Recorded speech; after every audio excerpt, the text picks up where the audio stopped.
Antoine et Benjamin décryptent des heures et des heures de musique, des disques durs, en voiture, voilà, des bootlegs, et donc on lance un aléatoire pour savoir ce dont on va parler. C'est parti. Alors, nous sommes en live. Ah oh là, c'est Paul. C'est le champignon, c'est Paul. Ça y est, j'ai vu.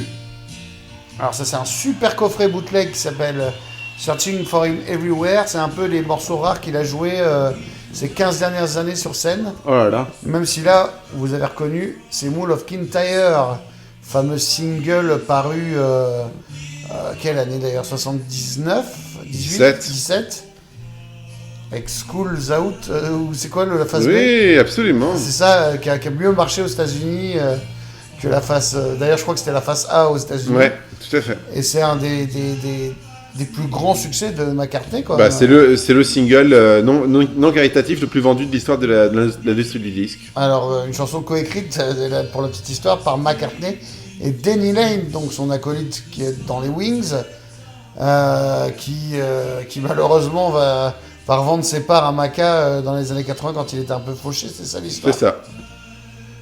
C'est ça, il revend et du coup, il y a les réputations qui traînent quand même sur McCartney qui était quand même super attentif au pognon. Je vais pas le traiter de gros radin, mais en gros, c'est ce qu'on lit un peu partout pour les témoignages. Il y a pas mal de jalousie aussi, il faut faire le tri, évidemment, c'est pas aussi simple que ça. Mais en tout cas, pourquoi Mool of Kintyre en 77, c'est peut-être parce que c'est complètement le contre-pied du punk, etc. Et on revient aux traditions.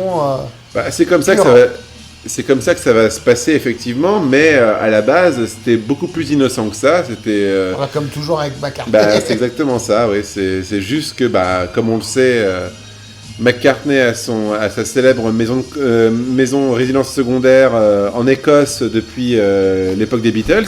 Ah ouais. Et c'est là où il enregistre McCartney, Ram et tout ça. McCartney surtout McCartney. Oui. Ouais. Non, McCartney a enregistré chez lui à côté d'Abbey Road d'ailleurs, hein, mais c'est là où les chansons sont écrites. Oui, les démos. Voilà. Donc, et en fait, il avait juste envie de rendre hommage à cette région d'Écosse où il vivait depuis aussi longtemps. Et il est...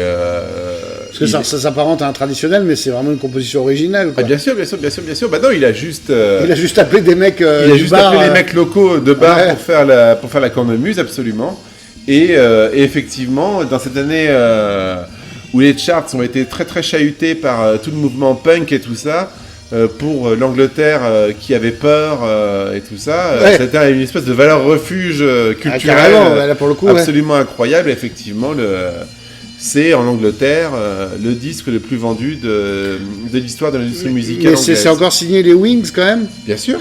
Alors c'est marrant parce que sinon il n'y a que les trois, les Wings c'était plus que trois finalement. Oui. Enfin il y avait Linda, Paul. Les Wings de Bell on the Run, quoi. Oui c'est ça, enfin qu'on retrouve là, mais enfin bon.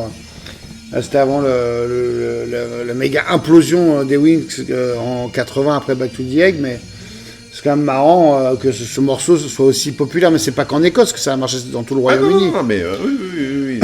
C'est vraiment le tube de Noël, le truc... Le plus vendu au monde.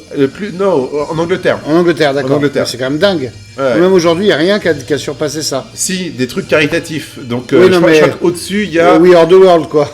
Même pas, mais je crois que les deux trucs qui ont dépassé, c'est une réédition de Bohemian Rhapsody au moment de la mort de Freddie Mercury qui a été reversée pour le sida, et le fameux single, le réenregistrement de Candle in the Wind de Elton John à la mort de Lady Diana, qui lui aussi a été reversé à des charités.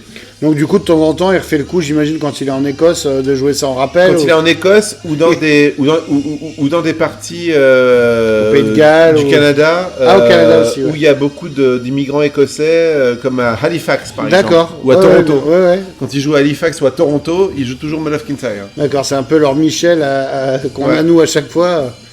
C'est marrant ce morceau parce que c'est un traditionnel, ça pourrait être...